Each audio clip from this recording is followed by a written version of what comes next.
Yo, what is good, people? Welcome back to another episode of the F1 2022 My Team Series here on the channel. Today is the Hungarian Grand Prix at the Hungaroring. Ironic that this video has fell on this Friday, because I do believe this video will go up on Friday, and on the Sunday, so 2 days later, is the real-life Hungarian Grand Prix. So let's see whose race is better. Is it going to be ours? Is it going to be the real-life one? Jumping straight into qualifying, because this comes straight off the back of the France Grand Prix. We have nothing to do, no money to buy upgrades, no resource points to buy car upgrades. If you missed the French episode, go and check that out.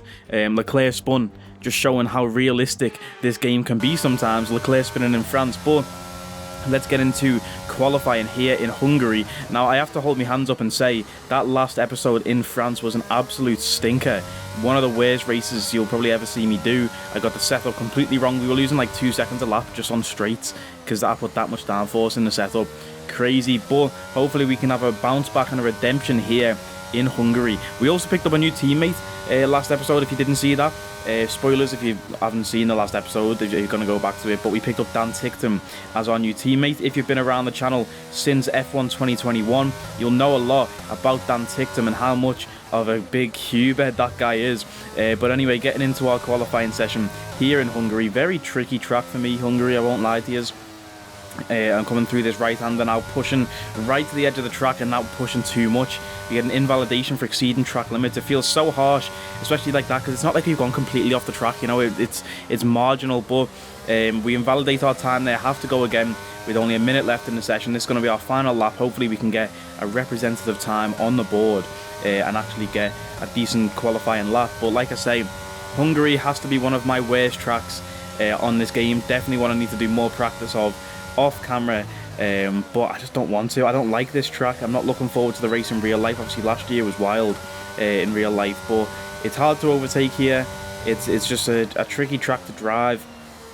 This corner here, downhill braking and then turning left at the same time, is just so tricky to nail. Massive snap of oversteer coming through that flat out right hander there. That's going to cost us some time as we drop it to 5th gear to get the rotation for that corner. Again, that's way too slow to go through that corner in 5th gear. But we just don't have the car to push any harder than that. So into the chicane now, taking a lot of curb on entry, trying to straight line it on the exit. This curb right here that we were riding, when you're using a wheel and pedals, that curb is ridiculous. Yeah, like it nearly threw me out my room. I swear, I was in my chair, nearly got thrown out my chair because that curb was so bumpy. Into the right hander though, currently 3/10 up in a delta. Trying to keep it within the track limits there, and it cost us 2/10 by taking that line, just keeping it in track limits, and then opening the wheel, getting into the final 2 corners, massive sweeping left. We dip a wheel in that little ditch there, and then on the throttle again. Got a lot of cars behind us going faster. They want to overtake us. We're hindering their lap, but we're on a push lap ourselves, even though it might not feel like it to the cars behind. Is Zhou Guanyu behind us as well. Let's see where that puts us. We do go green in the delta, but yeah, P22. It was a stinker of a qualifying session. Let's just hope we've got some better race pace. You know, qualifying's never really been my strong point at all. It's more race pace that I do excel in. But look at that, with 2 seconds off our teammate Dan Ticktum.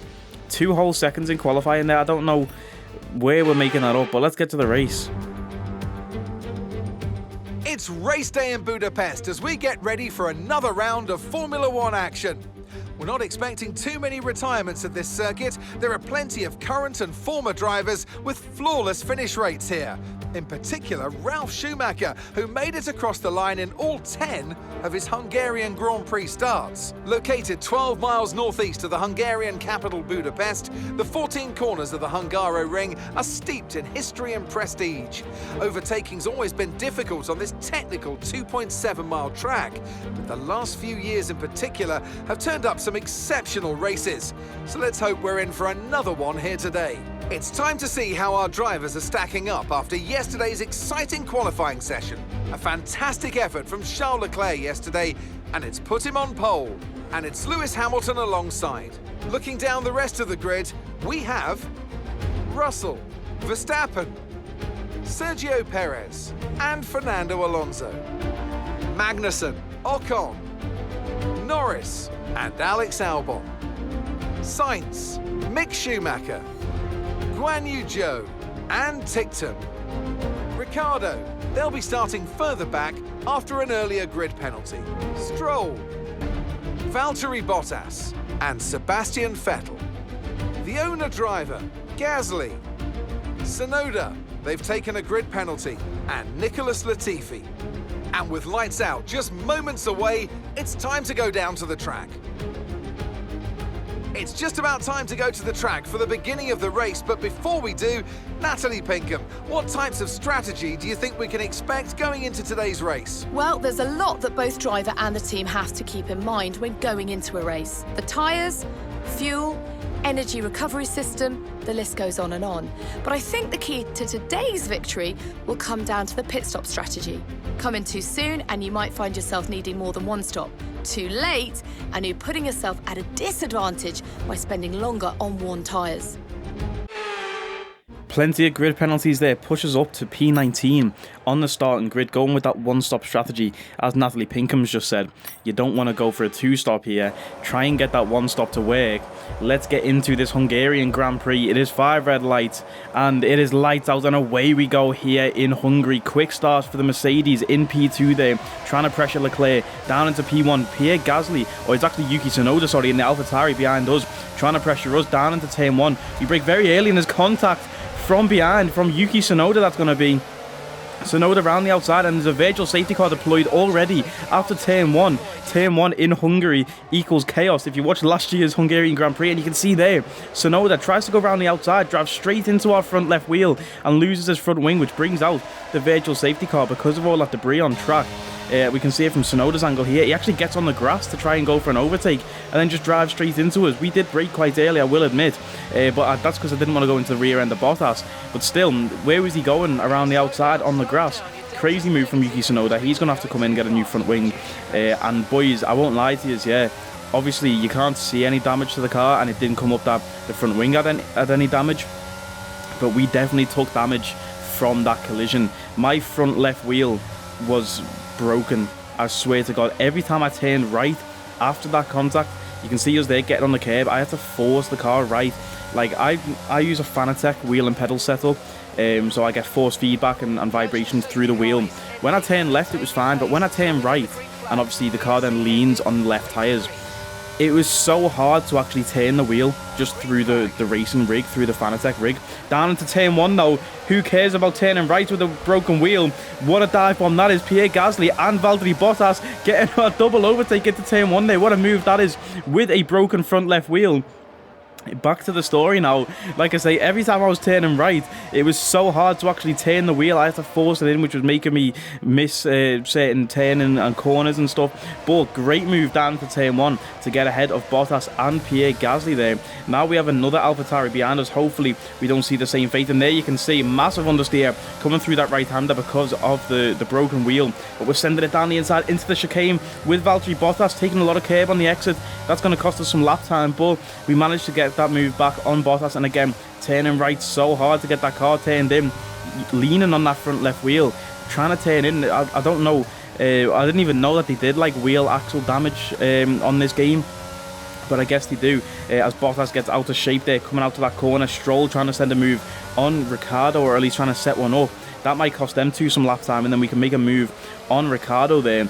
Another thing to touch on, Crofty and Ricciardo into the pits. He must have took some damage at some points battling with Lance Stroll there. We must have missed that ourselves watching it. But yeah, Crofty said in the intro, not expecting many DNFs here in Hungary. And I'm like, Crofty, did you not watch the 2021 Hungarian Grand Prix, mate? It was about 12 DNFs on the first lap when Valtteri Bottas went bowling. And there's some contact from behind. Did you see that debris flying across the track there? That is Pierre Gasly and Valtteri Bottas getting into it. Let's see this from Gasly's angle as Bottas is chasing us down. Bottas off the track, and he comes straight back onto the track.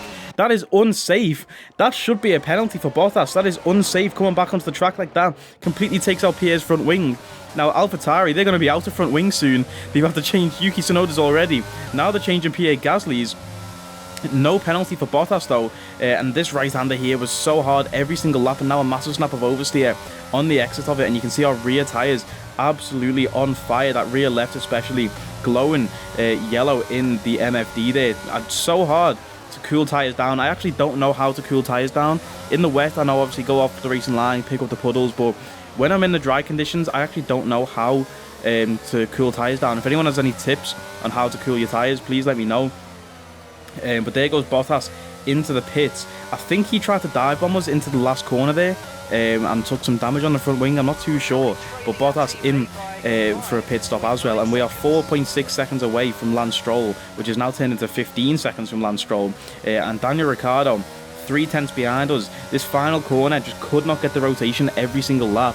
That front left tyre not gripping, the rear tyres overheating. So difficult down into turn 1, covering that inside line. Ricciardo sends one round the outside. He's on softer compounded tyres, more grip, and that's a great overtake from Ricciardo around the outside. I've got to hold my hands up and give that one to Daniel there. That is a great overtake into the downhill braking zone. Can we try and send one back or set up a move? Ricciardo in a much better car and much better tyres for right now. Then he makes an easy overtake and we can't catch him. He's off into the distance. But now Bottas on soft tyres behind is already caught up to us after that pit stop. Just showing how much time we were actually losing per lap. And you can see how much steering lock I'm having to put into this simple right-hander because of that broken axle on the front wing. And then obviously there goes Bottas up the inside. That's contact. We're off the track. And Valtteri Bottas keeping us off the track there, giving us no space to rejoin. You can see his front end plate missing again on that front left of the front wing. This is Bottas's view of what he tried there. Up the inside, what was he thinking? There was no space to go for a move there, and then he forces us off the track still. Doesn't give us space to rejoin. This guy is going crazy. Now, Bottas in Hungary, does he have some sort of, like, mental disease that means he's a lunatic in Hungary or something, bro? Because obviously, last year, real life, Bottas was the man who went 10-pin bowling and took out every single person in the race. Now he's trying to take us out of this race here around the outside of the final corner there. But Bottas is going to have to peel into the pits and get another new front wing. That's 2 new front wings for Bottas. And there goes Yuki Tsunoda into the pits as well. I wonder if he has to get a new front wing. It's front wing central here in Hungary. But now it frees up Pierre Gasly as the car behind us to make him a chase. He's got DRS on us down into turn 1. Not going to be close enough to send a move though into that first corner, and as we come out of it, Pierre right on our gearbox there. Ricciardo also into the pits for hard tyres. Pierre, will he look down the inside into the downhill braking zone? Yes, he will. We have to go around the outside. Who's going to make this move stick? Pierre up the outside into the next corner. We have the inside lane. We've got to go flat out through there, otherwise you lose so much time, and we didn't manage to. Into the next corner, we're wheel to wheel with Pierre Gasly coming around the corner. We stay ahead of Gasly. Great wheel-to-wheel action, but again, massive understeer, and we have to correct there so Gasly doesn't fly into our side pod, and Pierre Gasly up into P18, keeping us down in P19, and we get it completely wrong going through that chicane there. And just checking out the car, we're picking up some wear on the engine, the tyres overheating, we're struggling with that tyre grip and just keeping the tyres down, so we decided to box this lap. Lap 14, I think we were meant to go 2 or 3 laps more, but decided to box this lap, overheating the rears and the fronts. Just don't know how to avoid that. You know, we're sliding every lap because of the tyres overheating, which makes them even hotter. Getting that oversteer coming out the corners, and there goes Ricciardo. We're trying to defend against now into another corner. Ricciardo tries to go around the outside of us again on hard tyres this time. Ricciardo, he's already had a pit stop and he manages to get ahead. He outbrakes himself there. We have to correct our line so we don't go into the back of him, but it's going to be our time to pit anyway, so Ricciardo goes past. We would have had DRS down the main straight there, but who cares, you know what I mean? Latifi is 26 seconds ahead of us. Admittedly, he's not had a pit stop yet, but that means once we have a pit stop, Latifi will be about 40 seconds ahead, and this race just felt completely impossible to drive. I've never felt like axle damage on the wheels. I've never felt that before, but honestly, every time I turned right, it was so hard to actually turn the wheel. It was a proper workout just turning the wheel right every time, and there are quite a few right-handers here in Hungary coming out of the pits. A lot of cars trying to lap us there. We come out and we split the Mercedes, I believe. There's Hamilton in front, George Russell behind, getting chased by Sergio Perez. We pull to the side as Perez nearly kills us. I'm trying to let these guys pass into this downhill braking point, and we're going to have to go deep to allow another car to lap us as Lando Norris not getting in his way. But now coming out to the pits on these hard tyres, freezing cold, and we get a track limit violation there, a 3-second penalty for track limits because the tyres were so cold. Bottas 12 seconds ahead of us. We have a 3-second penalty, and we're taking wear on the engine. You can see in the bottom right the engine indicator flashing to say that we're taking wear and damage on certain components. Obviously, the more you drive, the more wear that you put into them, wear and tear. And yeah, you see 61% on the MGUH. And at this point, boys, I'm literally just thinking, what is the point in racing? Our teammates just pit and he's still 50 seconds ahead of us. Bottas, the car in front, 14 seconds ahead at this point. All we're doing is putting wear on the engine and we've still got more than half the race left to go. Obviously anything could happen, safety car, something like that, but I decide to retire from this session. I was going nowhere, didn't have the pace, I damaged that front left wheel, just couldn't get anything going, couldn't do anything. So decided to retire from the race, save that engine a little bit, save some wear on them components. Obviously in real life this happens all the time. People retire from races when it just looks impossible and save the engine. It was a smart thing to do in my opinion, and there's Mercedes celebrating. So Mercedes have won a race, and who's it going to be? Lewis Hamilton or George Russell? It's going to be George Russell, the type of guy to win a race in Hungary. And that's actually a McLaren there on the podium too in P3. What a weird podium this is looking to be. Where is Charles Leclerc, the championship leader? Where did he finish in this race? But there's George with his big 6'3" frame, however tall he is, coming out onto the podium there. And there's Leclerc in P2. Lando Norris on the podium though. You love to see it. Lando and George obviously being good mates. Good for them to share the podium together. But yeah, boys, if you saw the last episode in France, you'll know how stinky of a race that was. This one even stinkier, and I recorded those two races back to back. I went straight from France into Hungary, so you can imagine my frustration going from that stinker of a race in France to going into Hungary and being even worse. So I'd retired from the race halfway through. It is what it is. Hopefully we don't have to do that too many times during the season. From now, I think it's all tracks that I'm good at and I like. So hopefully, you know, the rest of the season now is just going to be straight entertainment. We definitely need to try and get those practice sessions in, get some more resource points in free practice. I've been skipping them recently because of course, there was the glitch with the engine wear. So I was skipping all of the practice sessions. Fernando Alonso DNF'd in this race as well, but we go to the incidents, it doesn't show it. It only shows up until when you retire. So I don't even know if that was like a crash which brought out a safety car or anything with Alonso. You can't see. So that is it for the Hungarian Grand Prix. We get back now to the HQ. We've unlocked that magnetic compound ERS upgrade. I'm looking at the next one now. We have 1600 points. The next upgrade we won't get until after a triple header, which is quite sad. We have Spa, Zandvoort and Monza as a triple header, and we won't get any upgrade until after that. We get a major weight reduction upgrade here in the chassis. Our chassis definitely needs upgrading. Our car absolutely reeks. I just hate it. This car is an actual tractor. So like, yeah, we need to get as many resource points as we can. Getting through now. Belgian Grand Prix is next. Spa-Francorchamps. I do like this track a lot. Hopefully it doesn't rain though, because you know me, in the rain doesn't go well. But Spa, next race, let's get it. Looking forward to this one. Hopefully you are too. Like, comment, share and subscribe. You know the vibes. I'll catch us next time, people. Take it easy.